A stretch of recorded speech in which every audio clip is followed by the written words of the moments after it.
Anda akan menyaksikan Rumpi No Secret yang didukung oleh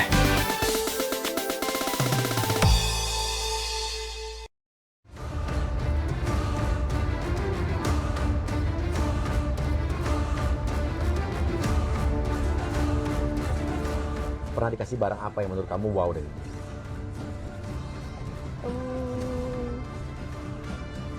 Selain cincin tadi. Nggak ada sih.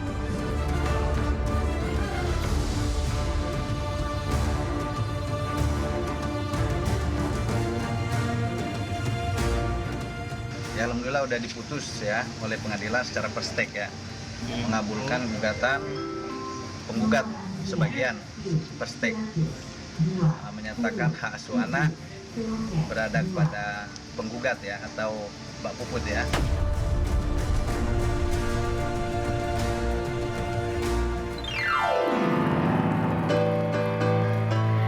Halo, selamat siang semuanya. Apa kabar? Mudah-mudahan dalam keadaan sehat dan yang menjalankan ibadah puasa juga bisa menjalankan dengan lancar ya. Saya Kak Rose hari ini tetap menemani Anda di acara Rumpi No Secret. Wah.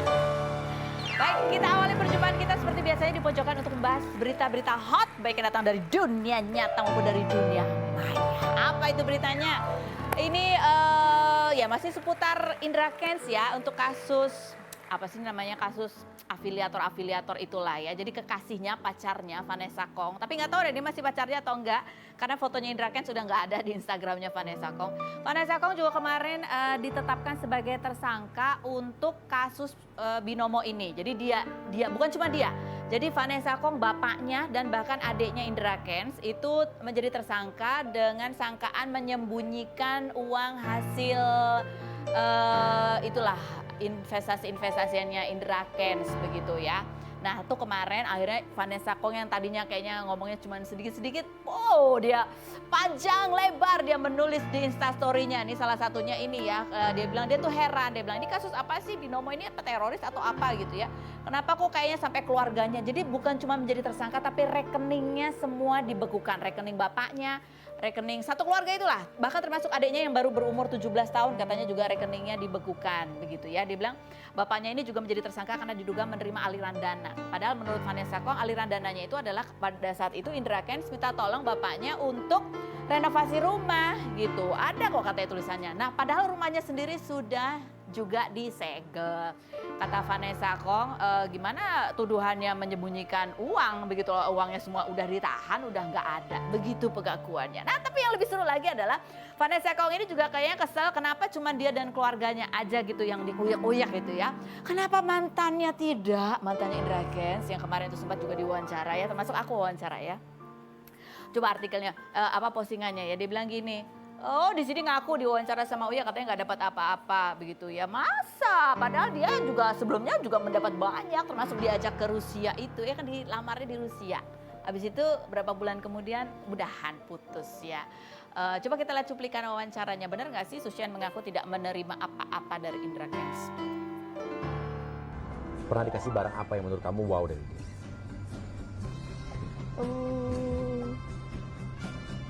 Selain cincin tadi. Nggak ada sih. Nggak ada sih.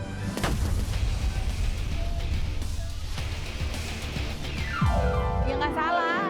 Kan pertanyaannya, kamu pernah dikasih apa yang menurut kamu wow? Dia bilang nggak ada yang wow selain cincin. Bukan berarti dia tidak menerima apa-apa ya kan? Oke, komentar netizen. Ini netizen juga ya gitulah ya, netizen nih kelihatan banget loh kalau kamu itu suka menyalahkan orang lain dari story-storynya. Coba introspeksi aja. Situ yang pamer-pamer sekarang diperiksa dan dijadiin tersangka marah-marah. Yang mantannya kan nggak pamer kayak situ. Ya wajar lah satu-satu periksanya. Dah tunangan juga pasti batal kan? Gak ada uang abangku tendang, kasihan amat Indra Kents, kelihatan semua karakternya katanya gitu ya. Itulah ya, ini membuat orang jadi kalau mau pamer hati-hati karena yang terima duit itu semuanya yang dijadiin konten dipanggil ya kan.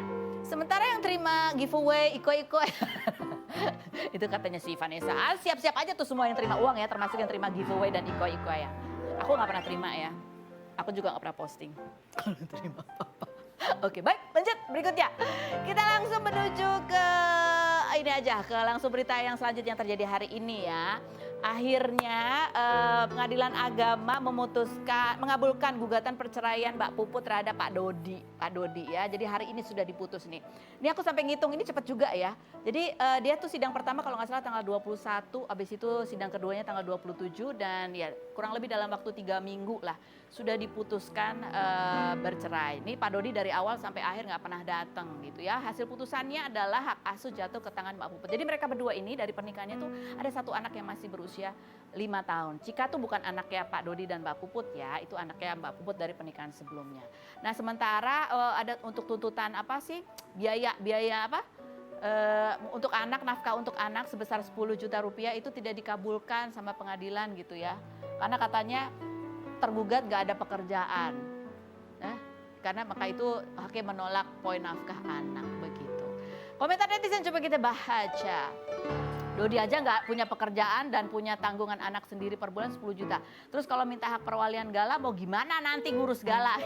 Masih tetap kembali ke situ. Lanjut berikutnya itu udah ada putusan belum sih? Kenapa hak asuh anaknya nggak diperjuangkan Pak Dodi ya katanya gitu. Lanjut berikutnya apalagi serius bukan settingan. Iya, udah masuk pengadilan masa ya settingan, astaga. Nah hari ini sebetulnya juga ada nih di pengadilan ada agenda juga sidang ya. Tapi kedua belah pihak memutuskan untuk tidak datang. Tapi kita punya kesempatan untuk wawancara Ola Ramlan. Kita lihat dulu profil Ola Ramlan berikut.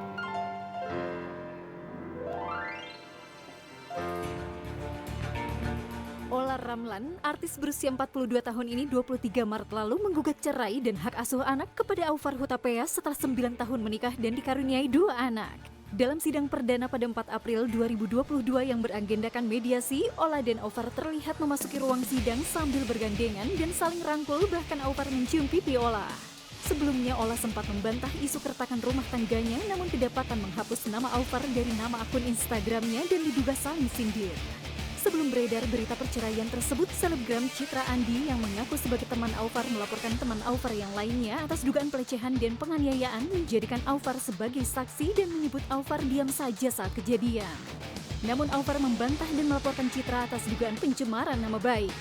Kini Citra telah mencabut laporannya. Apa arti perilaku mesra yang ditunjukkan Ola dan Aufar saat sidang mediasi? Saksikan kisah selengkapnya hanya di Rumpi No Secret. Baik pemirsa, sekarang di private room sudah ada Ola Ramlan. Ola terima kasih. Ini private room ya? Private room, hanya kita Ini berdua. Ini yang keberapa yang aku lain datang? cuma nonton aja. Ini yang keberapa coba? Apanya? Aku datang. Iya sering banget ya. Tapi kali ini datang dengan berita, ya pasti kamu terima kasih loh udah datang Ola. Aku tahu ini pasti berat buat kamu. Seorang Feni Rose apa sih yang enggak? Kita kan sudah temenan udah lama. Dari naik mobil Rolls Royce ya. Sampai sekarang. Gimana? Apa kabar kamu hari ini? Alhamdulillah baik, semuanya baik. Harus dijalani semuanya dengan baik. Nggak ada yang ya pastinya segala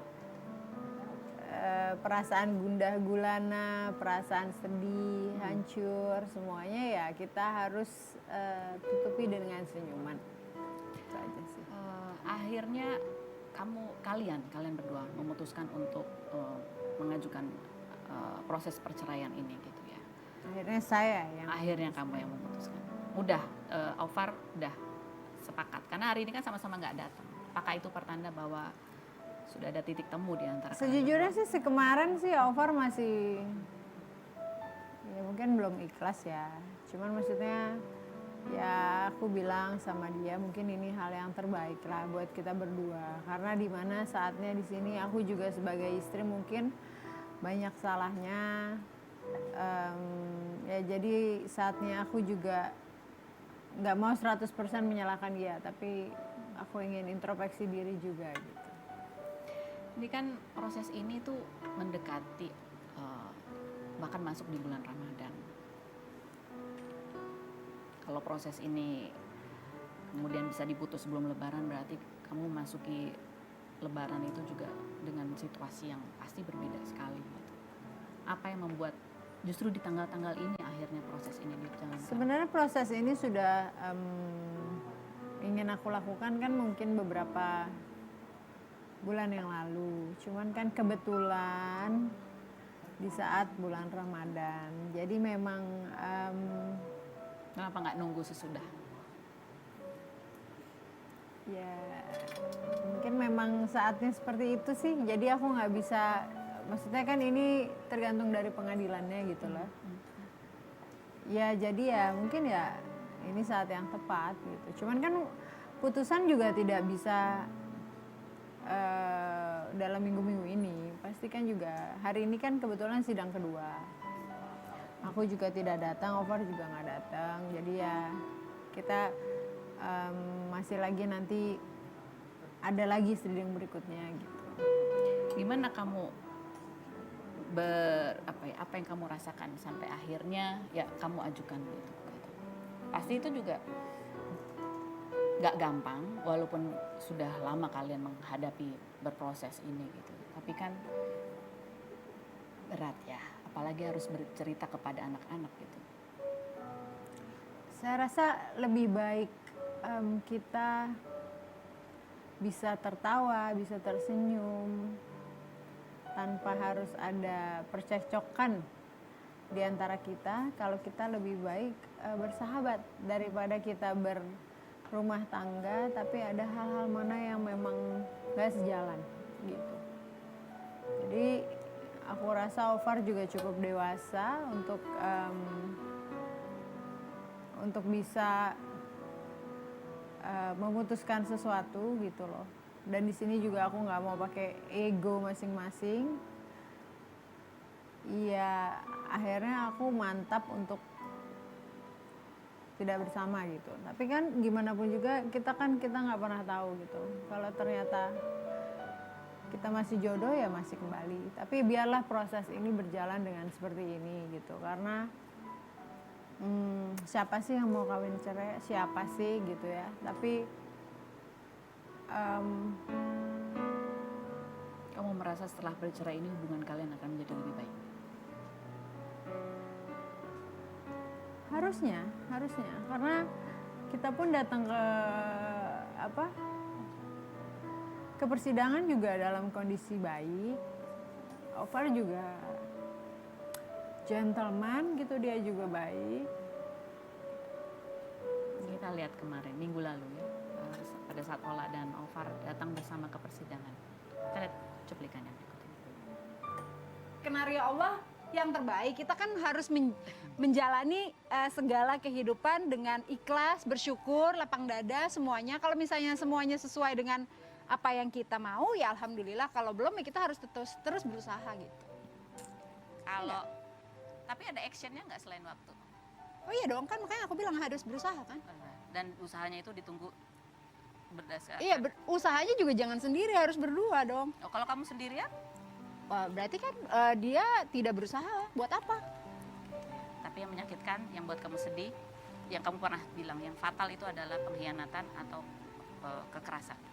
Itu yang membuat kamu fatal. Ini kamu sekarang dalam keadaan apa hati kamu? Aku proses. Proses aja. Kalaupun aku nanti bertahan sama Ovar sampai mungkin 2022 kita akan ketemu lagi di sini. Kita lihat ya. Nanti ini akan menjadi rekaman nih ya. Kalau 2022 saya masih bersama dia, ya berarti kan aku tetap bertahan.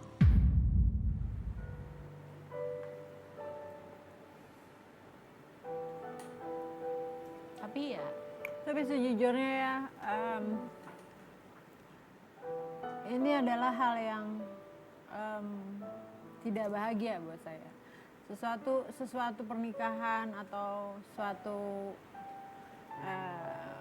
happiness itu pasti yang lebih baik kita, kalau di interview itu pasti senang ya jawab. Aku bukan tidak menghargai rekan-rekan media yang datang ke rumah aku, datang ke persidangan. Aku bukan yang nggak mau. Aku minta maaf banget. Karena selama ini aku tersenyum ya, tapi kan mereka nggak tahu hati aku ini seperti apa. Nah, sekarang aku bisa datang di sini ya pastinya dengan segala macam kekuatan yang aku usaha gitu loh. Karena kan hal ini nggak gampang, hal ini tidak mudah gitu. Cuman hal yang seperti ini sebenarnya bukan untuk diumbar-umbar gitu loh. Tapi Aku cuman pengen ngasih tahu bahwa seluruh media dan para netizen yang di luar sana yang mungkin bisa gitu ngomong, artis kawin cerai, ini, itu ini, settingan. Nggak ada. Semua proses manusia hidup itu kan pastinya ada yang mereka nggak tahu gitu. Coba jangan hakimi aku dan Aufar dengan, mungkin Aufar punya salah, mungkin Aufar dengan, udahlah biarin aja gitu. Maksud aku tuh udahlah. Biarlah itu disimpan buat kalian berdua. Iya gitu. Apa makna kebersamaan kalian pada saat di persidangan pertama? Kita lihat cuplikannya.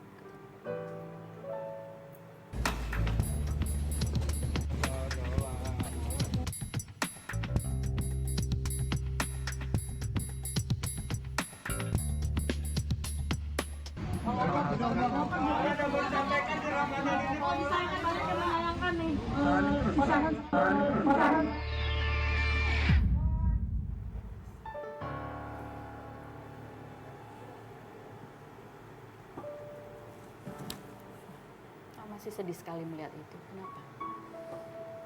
Ya, Aufar juga baik kan. Maksudnya secara garis merah, secara benang merah juga dia orang baik gitu. Ya cuman mungkin banyak hal yang kita tidak sejalan gitu loh. Itu aja sih. Dan ya kan kita nggak pernah tahu kalau misalnya jodoh nanti bakal bersama lagi, kita nggak tahu. Tapi biarlah ini sesuai dengan prosesnya. Sebelum ke persidangan pertama kalian sempat bicara bahwa akan datang berdua, atau kamu kaget bahwa dia akhirnya datang?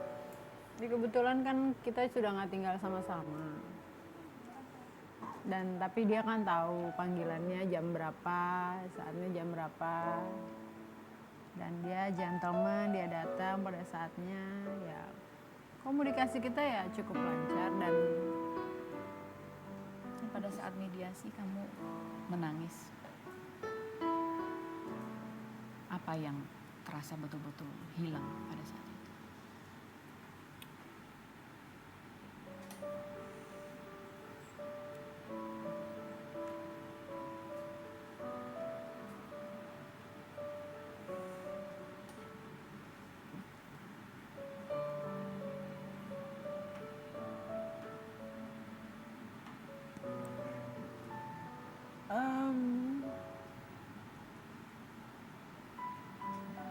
nggak pantas buat seorang istri untuk membuka kejelekan seorang suami. Saya rasa. Jadi kamu ingin ini berakhir tanpa harus melewati proses itu? Bagaimanapun, aku pernah mencintai dia. Aku pernah menyayangi dia.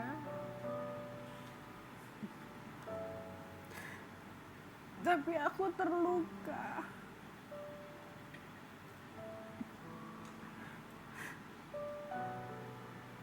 Aku gak bisa apa-apa.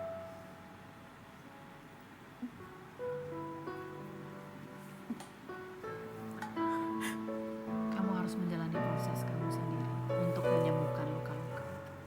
Apa? Kamu harus melewati proses untuk diri kamu sendiri. Ini adalah untuk kamu. Biarkan aku berdamai dengan diriku sendiri.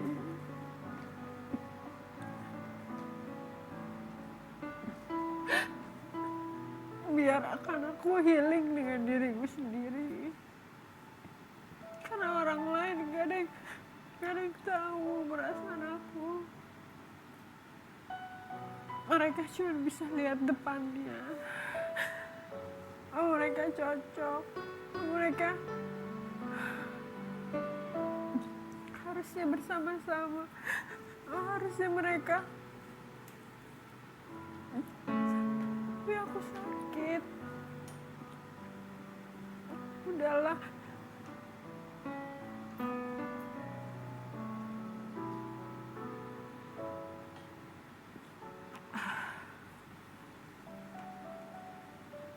Apa kira-kira yang akan bisa membuat lukamu lebih cepat sembuh?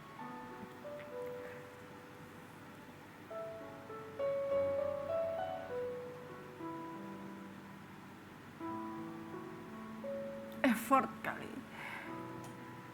His effort. His effort.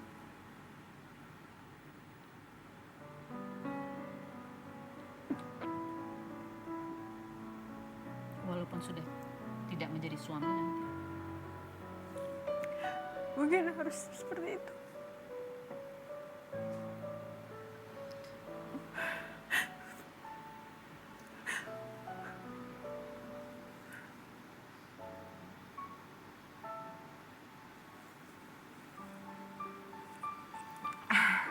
Memasuki proses persidangan yang pasti berat sekali, akan banyak kesedihan, perasaan bercampur aduk tidak karuan sampai nanti sesudah putusan pun kita juga nggak pernah tahu apa yang akan kamu lalui. Kamu bercerita ke siapa untuk mengeluarkan segala isi hati kamu ini?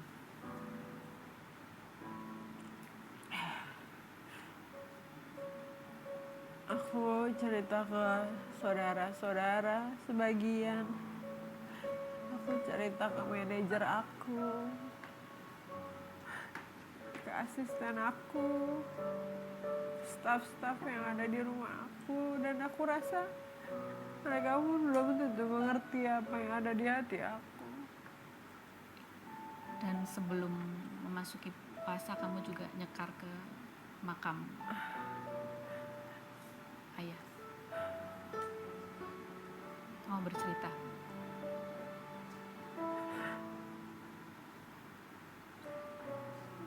Malah gagal lagi, Abah.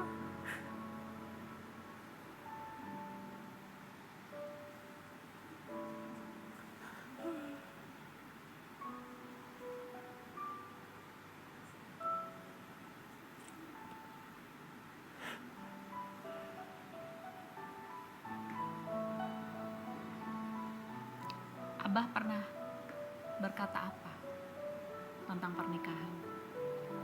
Tentang kamu dan hubungan dengan suami? Ada?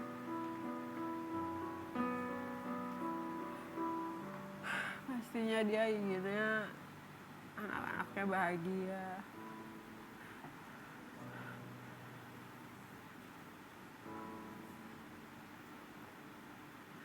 Tapi apa yang aku jalanin, aku yang jalanin kan. Kamu yang tahu, kamu yang bisa mengukur kekuatan kamu. Cuman berharap bahwa ini perpisahan ini kita tidak memutus silaturahmi antara keluarga aku dan keluarganya Aufar. Dan kalian tetap menjadi orang tua yang Iya, aku kompak pengen untuk anak-anak. aku pengen menunjukkan juga bahwa kita bisa jadi orang tua yang saling support. Aufar bisa menjadi sahabat aku. Mungkin itu lebih baik. Mungkin dia lebih baik jadi bestie. Ada beberapa pertanyaan netizen yang akan kita jawab juga selain berikut ini. Tetap di Room TV.